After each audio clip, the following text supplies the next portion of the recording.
All right. All right. Thanks for being here. Oh, thank you. So we will set this up. All right. So we'll talk about a few things. Obviously, we're going to jump in and talk about the book. But first, let's have some context as to who you are. Order to the court. Order to it fucking looks like a courtroom. Sorry. We need the. Where's the gavel? I know. I was just like, we're in like a session right now. Sorry, keep going. So tell us a little bit about your childhood. What did you want to be when you grew up? What did your parents do? Where are you from? Yeah, so I grew up in Canada, in Vancouver. Yeah, go Canada! Now you care more, yeah. So I grew up in Vancouver, born and raised. I moved down to San Francisco in 2010 to work at another company, actually, called Dig. Do you guys remember Dig, digg.com? So I was there. I graduated college early at the age of 18 because I skipped a few grades. And actually, my childhood consisted of a lot of video games, i.e. Counter-Strike. Yeah, go Counter-Strike, yeah, one person cares. And then design. So I pirated Photoshop at the age of 12 because no one could afford it at 12, and started to learn how to design on my own. And I actually wanted to design because of Counter-Strike, because everyone had super sick like clan insignias, and I was like, I wanted to design. Were you any good at Counter-Strike? I was pretty fucking good. Yeah. Are you still good? No, I don't play anymore. Those days are over. Those days are over. Yeah, no more time. But did a bunch of that, and then so I graduated. Actually, I did business school as my undergrad up at University of British Columbia. Studied marketing and political science, and then I knew that I kind of wanted to go where Nerdtopia was, and I was like, Nerdtopia is San Francisco. Got the offer at Dig, got my visa, because you need a visa to work down here as a Canadian. And then I moved down here, and then Dig was a stint that lasted all of 6 months, because they started to do And you were in biz dev role there? I was in business development. And what did you do exactly at Dig? I still don't know. Business development. Hey, business development is the best, by the way. For if any of you no one knows what it means. That's a cheat code, by the way. I didn't write this in this, but the cheat code for the best first job to get in a startup is business development. And in fact, we have our BD guy here in the back, Justin. He's joined in business development at Kiip. And it's like the best way to start, right? And because anything's developing the business, like you could be throwing parties and you're developing the fucking business, right? And that's what we did at Dig, was I was throwing parties. That's not the reason why they went down, but yeah. So BD was what I did, the company started having some turmoil. I got laid off in 2010, at the ripe old age of 19. And that's when I decided to start Kiip. It was honestly because of the feeling that I had where I realized that I was paying for mistakes that I didn't make. And I realized that as an entrepreneur, at least you not only are able to revel in the benefits of the successes that you were able to achieve, but then also you pay for your own mistakes. So at least you're responsible for both sides. And I wanted to have that control, because most entrepreneurs are pretty much control freaks. And that was one of the initial reasons too. And then of course the original idea for Kiip. So how long was the gap between Dig and when you actually said, I'm going to start my own thing, this is what it is, I'm 100%? Yeah, it was pretty quick. So I got laid off in June of 2010, and then the company, the official formation date was July 13th. Oh, wow, okay. And then did you already have co-founders at the time, or was it just you? So one of my co-founders was at Dig. Oh, there you go. But here's the thing, he had left before I got laid off. And here's where serendipity comes into play, which, by the way, is one of the cheat codes in the book, is generating serendipity. So I worked with this guy, Courtney, who's my co-founder, and he was actually the only engineer at Dig that I had the most face time with, right? Because we were doing something together. We had an initiative we were doing together. So he left actually before I got laid off to start a games company. He wanted to build his own games. He always wanted to build his own games. And it was funny. I got laid off, and we were hanging out one day, and he's like, what would be really great is if we could put rewards into our game. And I was like, that's so interesting, because I want to create something that puts rewards into any game. And then he was like, we're like, oh my gosh, we should work together on this. So basically we just started working together on that. And then he happened to recruit his buddy who worked at an agency in San Francisco in design and UX and front end to work with him on this game. And then basically when we came together, it was him, his buddy, me, and we all ended up forming Kiip. And so right away, what was the initial mission and goal of Kiip? The initial mission and idea and goal was to be real rewards for virtual achievements in games. It was kind of a tongue twister. It was like, we wanted tangible rewards for shit you do in games, because it sounds cool and it's fun, and it was deceptively simple, because people were like, oh, you can level up in a game and get like a free Starbucks. And I'm really proud to say that 6 years later, we're a 6-year-old company, the core idea or the mechanism of rewarding in the moment has not necessarily changed. But we've expanded it to other types of moments, so not just games, but let's say you leveled up, you logged a run in a running app, or you took a selfie, or you crossed off a to-do, or you pretty much you read an article, any action or moment, as we call it, that you take.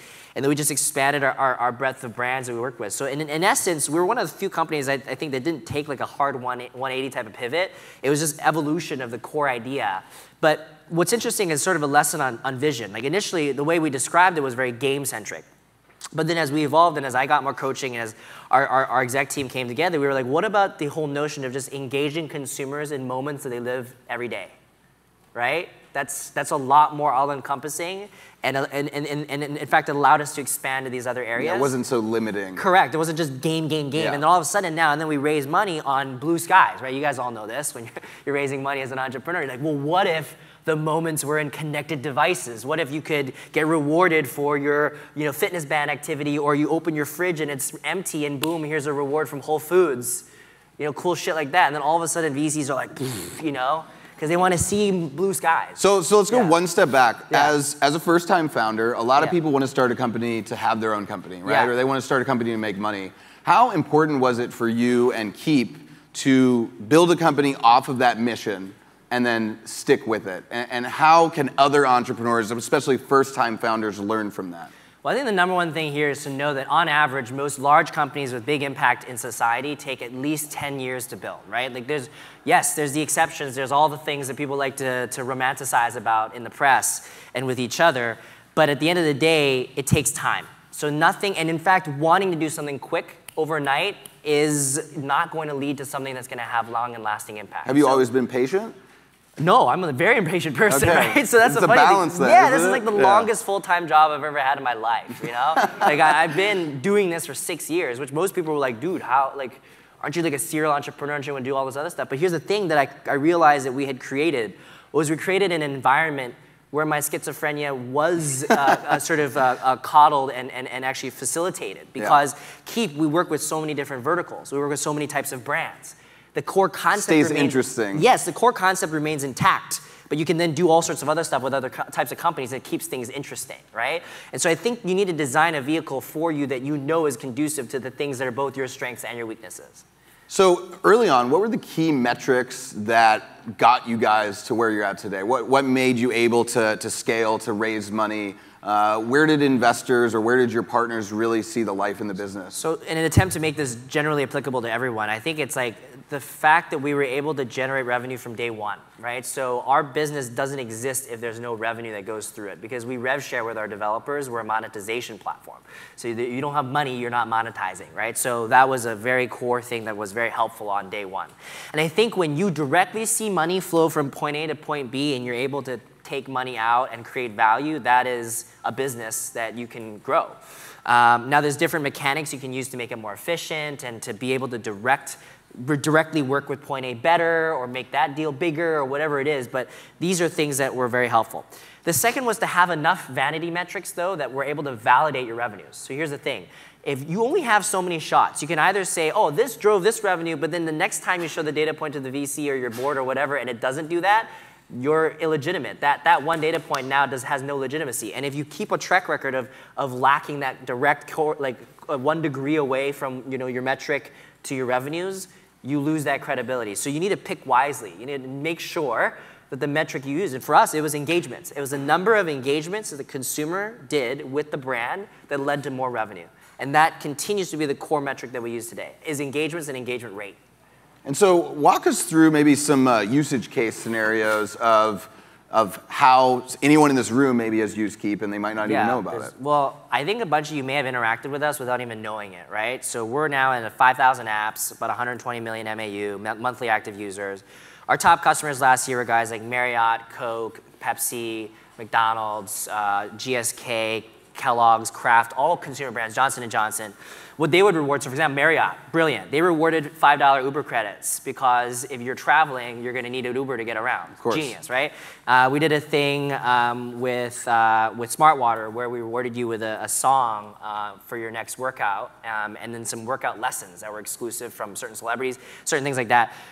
We try to innovate on the reward piece as much as we can because sometimes the brands don't want to give away their core product. They want to give away something that's accommodating, right? We also do things within games, obviously with a lot of virtual currency, but it's more like, okay, you just, one of my favorites is you played this is not virtual currency actually. If you played a game after midnight or something, or if you're like playing for a while, Pizza Hut would reward you with a 2-for-1, right? Because it's late, of course, you need to eat, yeah. you know, and they said, keep those greasy fingers moving or something. Like, it was really interesting. So there's so many different things that we've seen, but that's again is what keeps it interesting. So there's multiple use cases. If you're a developer of an app, anyone can go in and integrate Kiip, and Justin's the guy to talk to for that. If you're a brand and you want to advertise, that's a way to use our network of the 120 million users to be able to reach people. And then the consumer, you don't have to do anything. You just be who you are, which is the core point. This is another cheat code for some businesses that we noticed. I think for the longest time, we're so obsessed with changing consumer behavior. And I think that's great. The companies that have been able to successfully do that have become massive businesses. But at the end of the day, too, you could either argue that they changed consumer behavior significantly, or they just tapped into what they were already doing. So think of the Ubers and the Facebooks. Arguably, yes, they changed behavior in that you can you friend people now, but the same people always needed a ride. People always needed a ride, and people always need to make friends, right? So you just tap into shit that's already happening. And I think that's the #1 indicator to know if you have a product market fit. People always try to strive for this as the big #1 thing you want to do. But the easiest way is to see if people are already doing this, even before you came around, but you're making that part of it more efficient, better, or more connected. So in your book, obviously you're a young guy, and you talk about age in the book. How has your age played a role in building this business? Have you been doubted? Has it made you work extra hard? How do you see age in entrepreneurship? So one of the biggest cheat codes in this book is actually, most questions will come this way, and I didn't see this with you, which is fine, but it's more like, people will be like, yeah, what happened? Like, did people just didn't take you seriously? I mean, I look like I'm 12 years old, right? And I haven't shaved, and this is like a week of growth, right? So this is like, makes me look like a half a year older. But like, point is, I like to say that you can use this sort of like jujitsu move where you can take what is considered a weakness and quickly convert it into a strength. And in fact, my age was very much so quickly something that I was able to leverage as a strength because, when you're in this business, people who look at you, they think you're young, they expect you to be innovative, right? They expect you to be digitally savvy, if not a digital native. They're regularly, their CEOs are like, yeah, I don't fucking get Snapchat. Can you just teach me this shit? I'm like, I don't know all of that. In fact, I think Snapchat's way too beyond me even. I'm 25. But the whole point is, using all these things that you think is a weakness. Other things, for example, people who may not be originally from the US, right? They might go, oh, well, I'm not from here. This is a bad thing. You know what? The fact that you grew up in an entirely different culture, you understand it's an advantage. It's a huge advantage. Yeah. It makes you more cultured, makes you more worldly, makes you more diverse in your thinking. It's amazing, and you should use that to your advantage. And that's why I encourage people now. I mean, yes, Silicon Valley is still a bit of a mecca, but you being able to start it in your own hometown or country is actually some kind of an advantage that you can leverage as well. The other thing too is not about like numeric age. I mean, a lot of you might be going, screw you, you're 25. Of course you can talk about age. Point is, it's all about mental age. You think about guys like Richard Branson, right?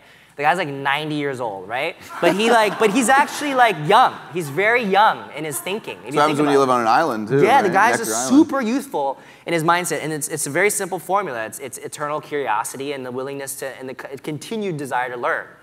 These are two main things. As long as you have those two things, you will be forever young. So you're obviously fully immersed in your business, but before we talk a little bit about the book, what do you do outside of work? I think a lot of people, especially founders or people that are in early teams, they get so stressed and so all-consumed. What do you do to walk away? Do you take days off? Do you turn your phone off? What can you tell us about that side of your life? So there's a few cheat codes in the book. Actually, one of them is like take a day off, or like a tune out, sorry is how I describe it. Mini vacations is something I advocate for in the book. Why I say this is that it's incredibly important to have this whole concept of mind space. It's the room to think.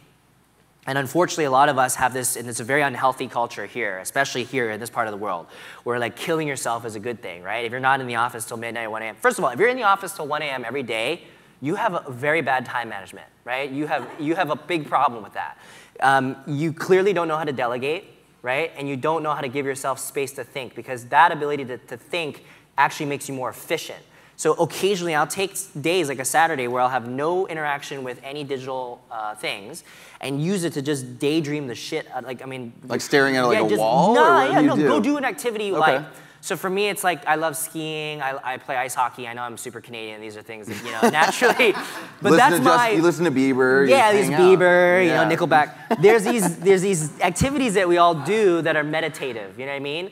And it doesn't mean the meditation we all think. To be honest, meditation, in my definition, is just something that allows you to completely remove your conscious thoughts from what you're always thinking about all the time, right? So you can remove yourself a bit, and I'm saying this is all without any substance, right? This is all without any substance. You can do it without substances. And this allows you to at least reflect. I always tell my team, if you've had no time in the week, so many things happen. If you don't have any time to think about what happened, learn from what happened, apply it to next week, you're stupid. Like, you're literally losing your lessons, right? And so that's why having that mind space is critical. And that means tactical things like turning off your email notifications. If you haven't done that already, do it, right? That means turning on Do Not Disturb after 1 a.m. and opening it back on at 7 a.m. on your phone. If you don't know what that function is, go find out from a friend.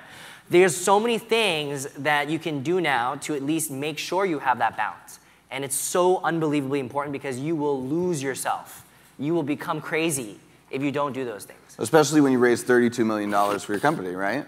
And there's a lot of people that are, I'm sure, depending on you, and I'm sure that you see that in that light as well, that there's pressure on you to succeed. So now let's talk about the cheat code. So when did you come up with the idea to write a book? What inspired you to write this? Honestly, I don't want to sound super cliche about it, but it was really looking at a lot of the folks in this room who have this desire. A lot of like, in fact, there's a cheat code in there that says coffee with Brian. And a lot of people wanted to have coffee and said, oh, I want to pick your brain and shit. I'm going, okay, the time you're going to spend to have coffee with me, you should have been building shit. Right? And that would have been your learning. That would have been your lesson. And so the point is, when you think about it, there's a lot of folks that are entrepreneuring it, trying to have too many conversations to validate what they want to do. But at the end of the day, it's jumping off a cliff and growing wings while you're falling. And this book is a bit of a crash course in making sure that while you're doing that jumping, you're not completely ill-equipped, and you have a bit of those cheat codes. And it's a nod to the cheat codes in games, of course. I'm not advocating for you to cheat through life. What I'm saying is there's things that you can do to significantly decrease the time you need to take to do something. And it's working smart. There's no cheat codes. I make no mistake. I will repeat this. There are no cheat codes to replace hard work, right? But there are cheat codes to make that work smarter for you.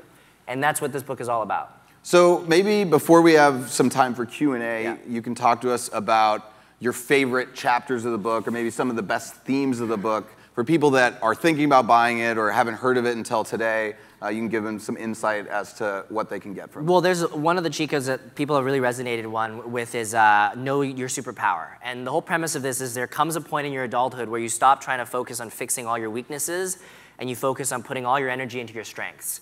Right? So for example, my superpower is I'm really good at getting people super excited about shit. Right? I do this all the time.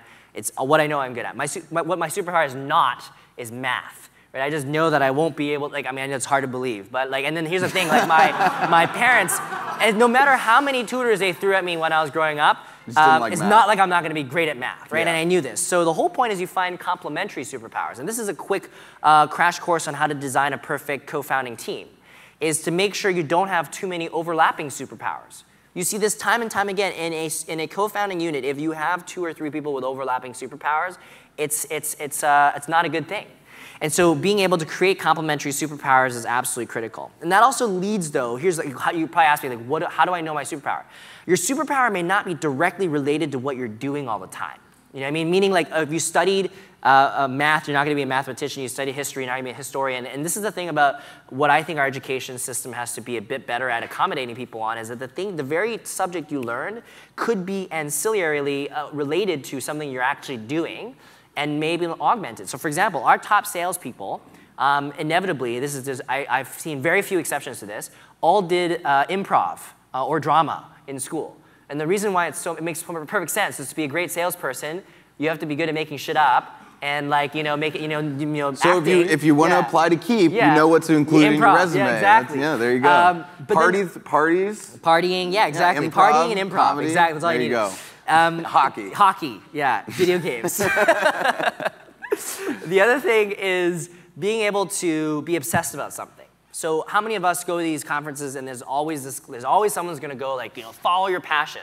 That was another one of the reasons why I wrote this book, because what the fuck do you mean by follow my passion, right? Do I wake up in the morning and go, follow my passion now? Like, it doesn't happen. It's really hard to give that as advice. It's the worst advice on the planet.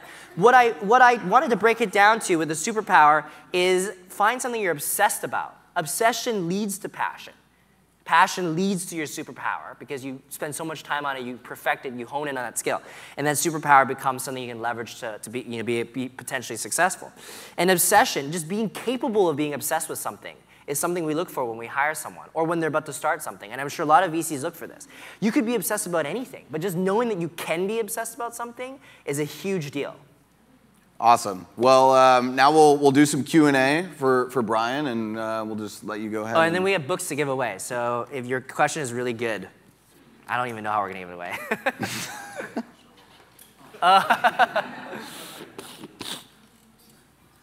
So you're a young guy. What advice would you give to kids coming up that want to get into the same industry as you? Well, I would say this. I'd say even with parents. And by the way, if you're interested, let me know, because I'm trying to gather people's votes on this, is I think a great sequel to this book will be Cheat Codes for Parenting.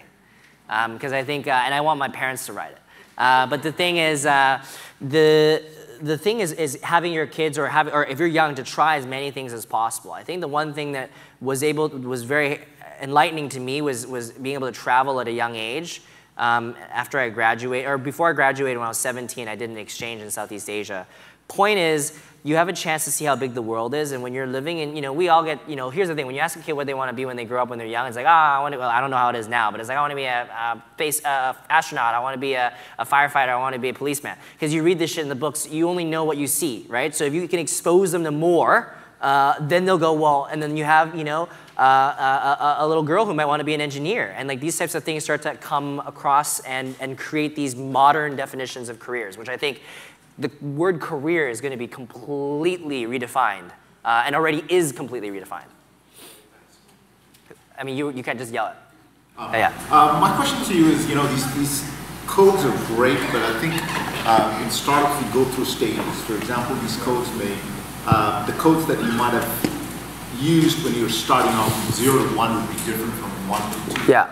And a simple example would be, I deal with 4 different time zones, including hours, so it's 5. Yeah. So it's highly unproductive for me to be able to tune off between 1 a.m. and 7 a.m. Yeah. So the way I look at it is based on milestones or goals. Yeah. Or is that how you think? Well, no, these cheat codes are more for yourself. Right? It's like, so as long as you apply them as a person, right, it helps you influence a lot of other stuff. And I think there's versions of it you can amalgamate for yourself. You have to deal with 4 different time zones. But I think really it's a mindset thing. Most of the barriers you guys have in your head are in your head, don't exist outside. Fear is a complete construct, all these things. And as long as you're able to overcome that, you have, I think you're 90% of the way there. Yeah. Who has a mic? It doesn't matter. Just start yelling. Everyone start yelling. I'm kidding. Okay, that's it. She's got the mic. She's got preference. Yeah. Fellow grad student from UVC, shout out. Yay! So how did you find transitioning from, say, Vancouver to San Fran? It's just before I came to the conference, my professor were like, don't go about talking your thesis to everyone. There's so much competition. And do you also sort of see like Clips somehow fostering like international entrepreneurial culture, like beyond San Fran? Yeah, as mentioned, I hinted at it before this, but I think San Francisco is a great place to learn how to start, but I think to scale, you may want to be at places that are more conducive to your business, right? And even something that's more native to your own culture where you grew up. I think today as well, because, I mean, here's the other thing, your professor is telling you this, go see for yourself, right? And having competition deter you is like the worst excuse, because it's like if there's competition deterring you, then Google and Facebook effectively would deter everyone from starting everything, right? So like at the end of the day, it doesn't matter, right? So just you do what you want to do, you create your own world of customers, you create your business, and you do your progress step by step. And then don't worry about the competition. That shit comes in later. And the other thing too is I had this irrational fear like, oh my God, Google bought AdMob, biggest mobile advertising company ever, but they don't give a shit. They're so big, right? Like they don't care. What you want to do is you build it, your goal is to become something big enough that they do want to care about you. And that's really fun. So you said that we should use our superpowers well, but you also said that we should convert our weaknesses into strengths. So how do you do both at once? Like you said, in one time you say like to use your strengths, another time you say to use the weaknesses. So those kind of like sound like they contradict each other. Okay, so I think what you're asking is I said you have weaknesses like your age and whatever, and you turn them into strengths type of thing, and you said to use strengths. Yeah. They're all just strengths in my books. So it doesn't matter. In that case, the word weakness doesn't even exist. So just make sure, and the last thing I'm getting cut off is this. You have things about you that make you unique, that make you who you are. You need to focus on making sure that those are the most important things that you highlight and put all your energy into honing in on. Every time you're trying to be someone that you're not, you're wasting time developing a part of you that will not be the thing that you use to become successful. Okay, thanks. We're good. All right, thanks, guys. Thank you, everyone. All right. Thanks. Appreciate it.